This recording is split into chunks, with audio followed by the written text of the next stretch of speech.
Hi అండి, welcome to బల్లాస్ kitchen. ఈరోజు కందిపొడి చేద్దాం అనుకుంటున్నాను. అది ఎలా చేయాలంటే, ఒక కప్పు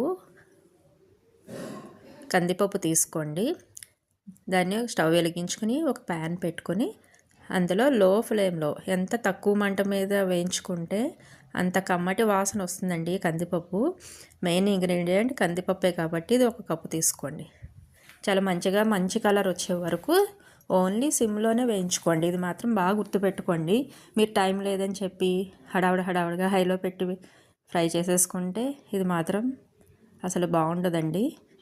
అందుకని మంచిగా బాగా ఫ్రై చేసుకుని మంచి రంగు ఈ విధంగా వచ్చేటట్టు మాత్రం ఫ్రై చేసుకుని ఒక పళ్ళెంలోకి తీసి చల్లారబెట్టుకోండి. తర్వాత శనగపప్పు ఒక హాఫ్ గ్లాస్ తీసుకోండి. ఇది కూడా అంతేనండి, మంచిగా లో ఫ్లేమ్లో వేయించుకుంటూ ఉంటే మంచి కలర్ వచ్చే వరకు వేయించుకుంటేనే కమ్మటి వాసన వస్తుంది. తర్వాత దీన్ని కూడా పళ్ళెంలో తీసి పక్కన పెట్టుకోండి, చల్లారబెట్టుకోండి. తర్వాత హాఫ్ కప్పు పెసరపప్పు అండి. ఇది తొక్క ఉన్న పప్పు అయినా పర్వాలేదు, లేదంటే ఇలాగా చాయ్ పప్పు అంటారు కదా, ఇది పెసరపప్పు అంటారు కదా, దీన్ని తొక్కలేని పప్పు కూడా తీసుకొని ఇలా లో ఫ్లేమ్లో మంచి సువాసన కమ్మటి వాసన వస్తుందండి. మీకు తెలిసిపోతుంది ఆ వాసన. హైలో పెట్టితే మొదటకు మొత్తం పొడి అంతా పాడైపోతుందండి. ఇది బాగా గుర్తుపెట్టుకోండి. మీరు టైం ఉన్నప్పుడే ఇది చేసుకోండి, టైం లేనప్పుడు హడావిడిగా చేసుకోవద్దు అసలుకి.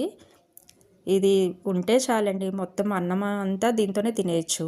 అంత కమ్మటి వాసన వచ్చే వరకు మన చేతిలోనే ఉందండి వేయించడం అనేది. ఇలా మంచిగా వేయించుకుని మంచి కలర్ వచ్చే వరకు ఈ విధంగానే వేయించుకోండి. ఇది మాత్రం బాగా గుర్తు పెట్టుకోండి. నేను మరీ చెప్తున్నానని మాత్రం ఏమీ అనుకోవద్దు. ఇట్లా మంచిగా ఫ్రై చేసుకొని ఒక పళ్ళెంలోకి తీసేసుకొని చల్లారి పెట్టుకోండి. చూసారు కదా, ఇట్లా మధ్యలో ఇట్లాగా టాస్ చేసుకుంటూ పెట్టుకోండి. పక్కన తీసుకుని పళ్ళెంలో పెట్టేసుకుని చల్లారి పెట్టుకోండి. తర్వాత ఎండుమిరపకాయలు మీ కారానికి తగ్గట్టు ఒక 10-15 వేసుకోండి. నేను 10 అయితే తీసుకున్నాను. అది కూడా మంచి రంగు వచ్చే వరకు తీసి పక్కన పెట్టుకోండి, చల్లారి పెట్టుకోండి. తర్వాత వెల్లుల్లిపాయలు, కొంచెం చింతపండు అండి, మీకు నచ్చితే వేసుకోండి, లేకపోతే స్కిప్ చేసేసేయండి. ఈ వెల్లుల్లిపాయలు కూడా ఒక పాయ, మీకు టేస్ట్కి తగ్గట్టు 1-2 పాయలన్నా వేసుకోండి. నేను వెల్లుల్లిపాయ ఎక్కువే వాడతాను. ఇది హార్ట్కి చాలా ఇంపార్టెంట్ అండి, చాలా ఆరోగ్యానికి మంచిది. తర్వాత కరివేపాకు కూడా, అది ఇలాగ నలిపితే ఇలా పొడి అయిపోవాలండి. అట్లా మొత్తం తడంతా పోయే వరకు మంచిగా ఇలా లో ఫ్లేమ్లోనే పెట్టుకుని వేయించుకోండి. అందుకని ఈ రంగులోకి వచ్చే వరకు వేయించుకొని అది కూడా చల్లారి పెట్టేసుకోండి. తర్వాత ఈ ధనియాలు కూడా మంచి వాసన మీకు వస్తూనే ఉంటుందండి సిమ్లో పెట్టుకుని వేయించుకుంటే. అంతవరకు ఇలా రంగు మారే వరకు మంచిగా వేయించుకోండి. మీకు ధనియాలు కూడా ఎంత కావాలంటే అంత వేసుకోవచ్చు. నేనైతే ఒక 2 స్పూన్లు వేసాను.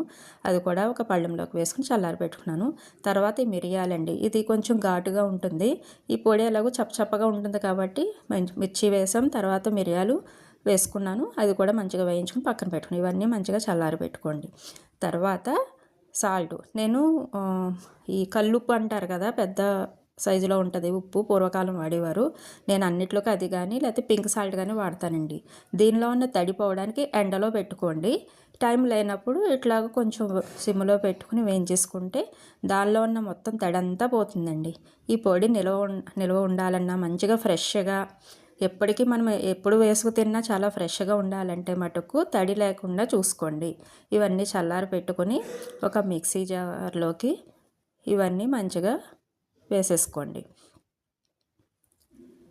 కొంచెంగా ఇవన్నీ వేసుకొని అందులోనే కొంచెం సాల్ట్ కూడా మనం వేయించి పెట్టుకున్నాం కదండి, ఈ సాల్ట్ను కూడా అందులో వేసేసుకోండి. కొంచెం ఇంగువ కూడా వేసుకోండి. ఇంగువ చాలా ఇంపార్టెంట్ అండి, మీకు నచ్చితే వేసుకోండి, లేదంటే స్కిప్ చేసేసుకోవచ్చు. ఇంగువ చాలా ఆరోగ్యానికి మంచిది కాబట్టి నేను వేసుకుంటున్నాను. మనం పక్కన వేయించి పెట్టుకున్న ఈ సాల్ట్ను కూడా ఇందులోకి వేసేసుకోండి. ఇంకొకటి అండి, నా ఛానల్ నేను చేసిన ప్రతి వంటకం మీకు నచ్చినట్టయితే తప్పకుండా సబ్స్క్రైబ్ చేసుకోండి, లైక్ చేయండి, షేర్ చేయండి. ఎందుకంటే ఇది నాకు చాలా సపోర్ట్ అండి. ఇప్పుడు మిక్సీ జార్లోకి వేసుకుని ఇలా పొడి కింద చేసుకోండి. తర్వాత ఇది నెయ్యి వేసుకుని మంచిగా ఇడ్లీలోకి కానీ రైస్లోకి కానీ తింటే ఇంకా అసలు కూరలే అవసరం లేదండి. ఇది బ్యాచిలర్స్కి బాగా ఉపయోగపడుతుంది. ఈ పొడి మా బాబుకి హాస్టల్లో ఉంటాడు కాబట్టి నేను చేసి పెట్టాను. Thank you for watching. ఇది నచ్చినట్టయితే లైక్, సబ్స్క్రైబ్ చేయండి. Thank you for watching.